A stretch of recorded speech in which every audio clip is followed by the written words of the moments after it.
Hi everyone. So we've had a conversation about the top line, what you need to do to get your enrollments. We've had a conversation about the bottom line of your net profits, your gross profits, and how you save.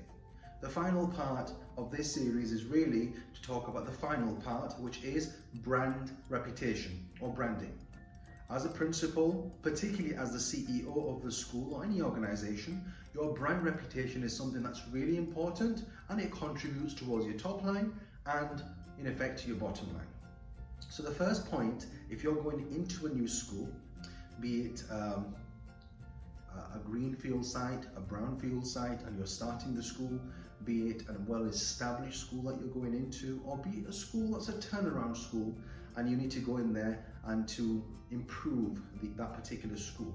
Your first role or task should be what is the current branding in the school, to find out what has been done, how effective was it, where is your school right now when it comes to enrollments, where does it need to get to, and how will you get there.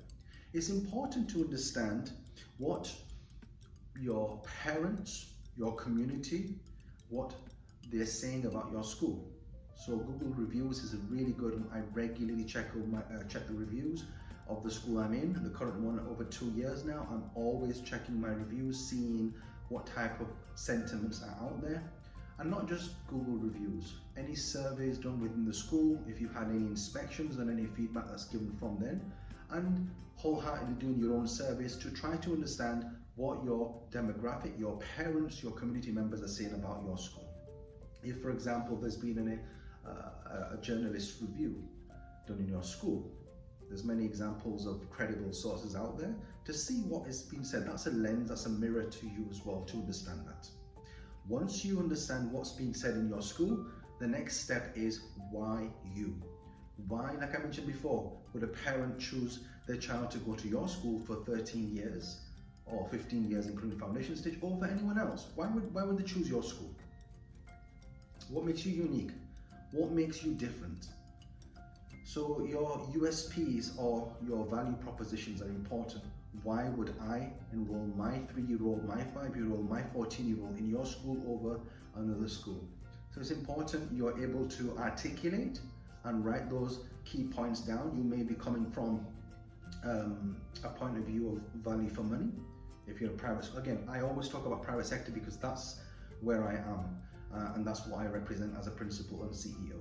It may be you coming from a premium model where your facilities are immaculate. It may be coming from a faith-based school like I've been before, where you're providing the holistic education of values, virtues, as well as an international curriculum.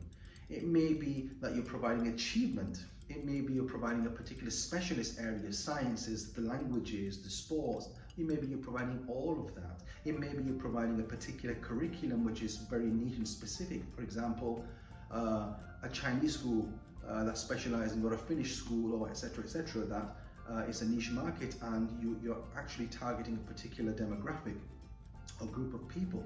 Anyway, why you? Once you understand the key levers from a marketing point of view that you want to push out, then you'll go into the next step is how will you get this message out? So you might want to just be a good, affordable school. And that's a great place to be, because as we know, good quality education is seldom combined, certainly when it comes to making it affordable for all to be able to access it in the world. It's a great message to have. So if that is your unique value proposition as your key lever, then how will you get that message out? And how much will it cost to get that message out? Okay, you can do certain things which will be impactful. Your social media, do you have an active social media as a school officially? Yes? No? Well, that's where you need to start. The other part will be your principal, your senior leaders. Do they have strong social medias? Yes? Well, that's where you start. Having a strong LinkedIn page to improve certain reputation as well. But the key point is this: each one of the social medias, and we all know who they are, what they are, will target a different demographic. Understanding who's behind that screen, that phone, who will access it. Will it be your students? Will it be, for example, Facebook, which is a slightly older generation, TikTok, younger generation, and then getting your key messaging right for each type of social media. So you're targeting the right demographic, right type of student, the right type of visitor to these sites. It's really important to get that right. Okay, so now you know what your message is. Now you know how to get your message out.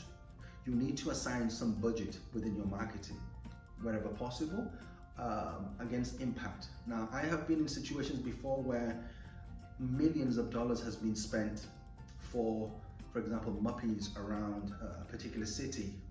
You see them when you're driving on a motorway or when you're driving on a busy road, and you will see, for example, banner ads and advertising and etc. etc.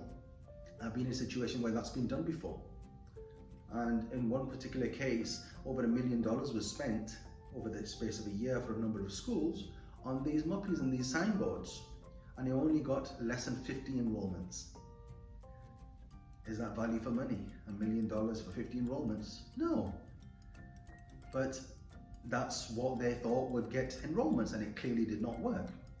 So it's really important as a school, as a company, you really think about not what everyone else is doing, what works for you.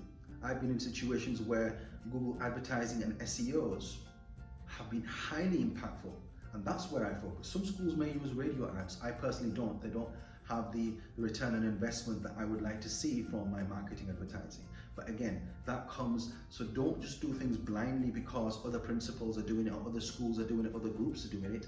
Find out the cost, the return on investment.